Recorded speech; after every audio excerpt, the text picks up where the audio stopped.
একটা গল্প মনে পড়ে গেল। একসময় একজন ফেরেশতা এসে এক লোককে বলল, আমি তোমার উপর খুশি, তুমি যা চাইবে আমি তোমাকে তাই দেব, তবে একটা শর্ত, যা তুমি চাইবে আমি তোমাকে সব দেব, তবে তোমার প্রতিবেশীকে দেব তার দ্বিগুণ। লোকটা বলল, একটা রোলেক্স ঘড়ি আমার চাই। ফেরেশতা তাকে রোলেক্স ঘড়ি দিয়ে দিল। প্রতিবেশী দুটো রোলেক্স ঘড়ি পেল।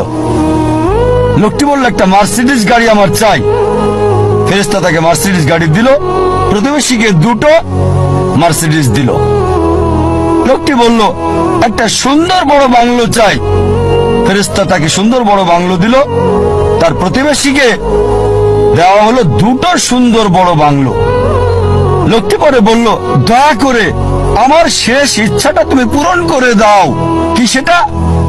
আমার একটা চোখ তুমি নষ্ট করে দাও, যাতে কিছু আমি চোখে না দেখতে পাই।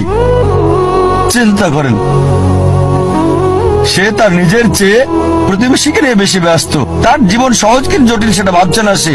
প্রাচুর্য কি দারিদ্রতা যাই থাকুক, সে বেশি চিন্তিত তার প্রতিবেশীর চেয়ে ভালো জীবন যাপন করা নিয়ে।